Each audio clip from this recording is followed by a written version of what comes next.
Hello, and welcome to the Small Business Tax Savings Podcast, powered by Jetro and Associates. Get ready for another action-packed episode from our team that will help you save time, taxes, and keep more money in your pocket. Hello and welcome back. I am your host, Mike Jesowshek, and I'm a CPA and founder over at Jetro, which is an innovative accounting firm servicing small business owners across the country. Now, today and throughout the rest of the year here, we're going to be talking about some last-minute things, tax tips that you can implement to help reduce that tax liability come next tax season. And now is really the time where you need to be focusing on this and making it really a point to try to dig in deep to see what things you can do now to avoid a future tax. Because once that tax year turns over, much of those strategies and deductions that are available to you suddenly go away. So today I want to kind of put our main focus on first, I want to talk about setting up a retirement plan and things like that. But then I also want to talk about a little bit more in depth converting to a Roth IRA or doing a backdoor Roth IRA. So before I get started with the Roth IRA, I do want to talk about using a tax strategy involved with retirement.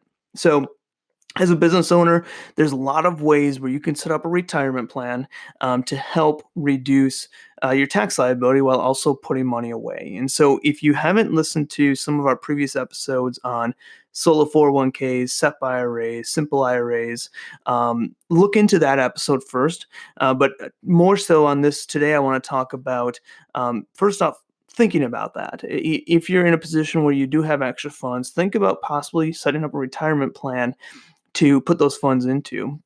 And I want to talk about now specifically the solo 401k. So if you are a solo business owner, you don't have any other employees, you can set up this solo 401k. And there's one main thing about this 401k is that it must be opened before year end. So if you open, you can make employee contributions and employer contributions before 12/31, but you actually also are allowed to make employer contributions after the year's over, just before the tax return is due. But the important part here is that the solo 401k has to be open before year end. So if you plan to utilize the solo 401k as a tax strategy, make sure that you get that opened and implemented here before 12/31. Note that SEP IRAs are a little bit different. You can open and fund these after the year ends for the previous year. So that one doesn't necessarily have to be open, although I would think now is a good time to just open it anyway, so you don't have to kind of worry about that come tax season. So the next piece I want to talk to is more about a Roth IRA, and consider either contributing to a Roth IRA or doing a backdoor Roth. And basically a Roth IRA is a great way to help grow your wealth with minimum tax downside. Because basically with the Roth, you pay the taxes up front, and then as long as you have a proper holding period, you pay no taxes after that. So you pay taxes up front for the amount that you contribute, but then all your earnings grow tax-free. And eligible individuals can contribute a total of $6,000 each year to either a Roth or a traditional IRA, but it's the total of $6,000 to either of those. And if you are 50 or older, that limit goes up to $7,000. And so the one downside of the Roth is that they do have income limitations.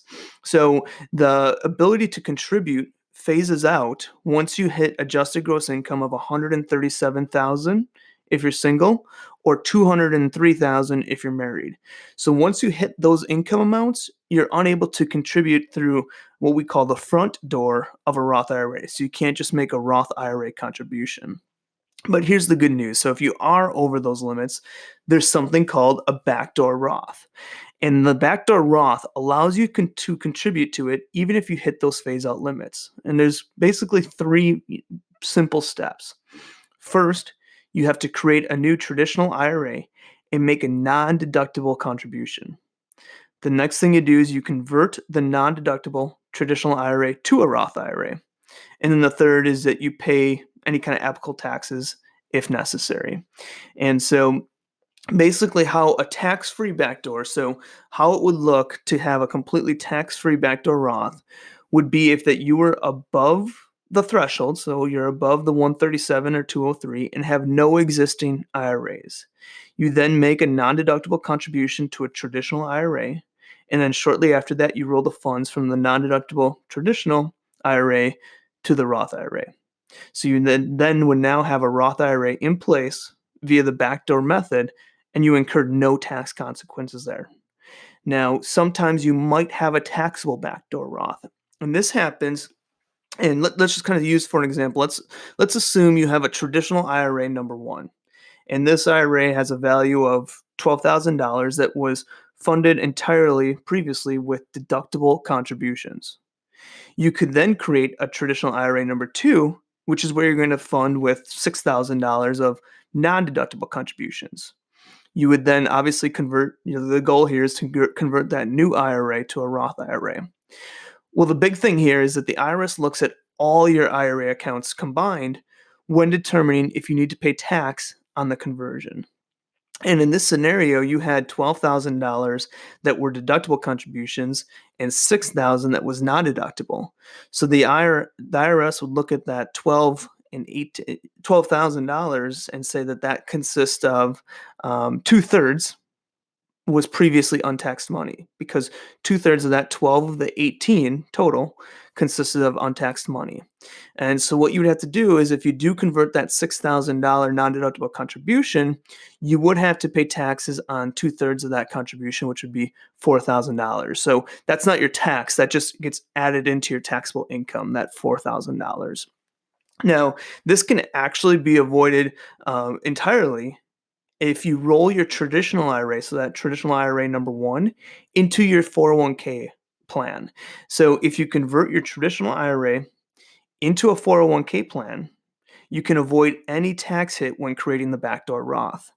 So in that previous example, if you rolled that IRA number one, the $12,000, into your 401k, you would then have no IRAs. Then when you create that new IRA, or the IRA number two with the $6,000 non-deductible contribution, you could roll that into a Roth, and again, then there's no tax consequences. So if you're thinking about doing this backdoor Roth, if you're over those income limitations, think about doing it this way. If you already have traditional IRAs, if you don't have any IRAs currently, there's nothing to worry about. There's no tax consequences. But if you do have IRAs already set up, you might want to consider rolling those into a 401k before you do that backdoor Roth, and then you can avoid any kind of taxation of it. So kind of in summary of today's episode is, if you want to contribute to a solo 401k plan, be sure it's set up before year end. And I would also highly recommend just contributing it to it before year end, but you don't have to, at least on the employer side. And finally, if you're a high earner and you want to have a Roth IRA, which is a great strategy because, again, all the earnings in there grow tax-free, and there's other benefits that we'll talk about deeper into a Roth IRA.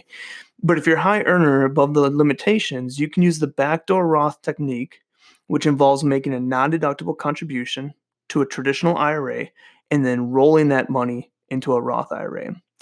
Now, keep in mind, again, that if you have an existing traditional IRAs, you can do some planning and move those funds to a qualified plan or a 401k to avoid having the backdoor strategy trigger some taxes.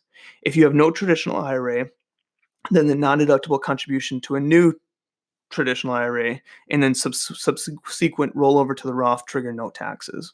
Again, this is something that you're going to work closely with your financial advisor on. So you're going to explain to them what you're doing. They're going to help you set up that backdoor Roth and the tax forms that are needed for that. So be sure to reach out to your financial advisor if this is something that you want to look into. If you have some funds available at year end and you want to do this in 2019, talk to them and see what needs to be done in order to kind of make that happen. If you do need an introduction to a financial advisor that is well-versed in this area, as well as kind of working with business owners, let me know and I can introduce you to someone. I just want to thank you for hopping on today's episode. I hope that this was helpful. I hope this gave you some ideas. And again, we're going to continue talking about strategies and tips before year end that you can implement to, again, pay the least amount in taxes as possible. So thank you again for hopping on another episode, and I will see you next week. Now, one last thing before I go. Don't forget to check out our podcast website at www.taxsavingspodcast.com. That's taxsavingspodcast.com. This is a great resource to go and check out our most recent episodes, as well as find extra items if you want to take what we discuss here and dive deeper. Again, also join our Facebook group where we share tons of value and you have the opportunity to bring situations you are faced with to the table, and we'll help you out in that Facebook group, and other business owners will support you as well. You can join by simply searching in Facebook for the Small Business Tax Secrets group. Again, it's a Facebook group called Small Business Tax Secrets, and there should be a group that pops up that you can join. This has been another episode of the Small Business Tax Savings Podcast from the team at Jetro & Associates. If you have any questions, feel free to email them, tax@jetrotax.com. We have packages for small business owners starting at just $75 a month. If you enjoyed our podcast, please take the time out to give us a 5-star review in iTunes or wherever you listen. This helps us to bring you useful tips to help you grow your small business. Thanks for listening and have a great day.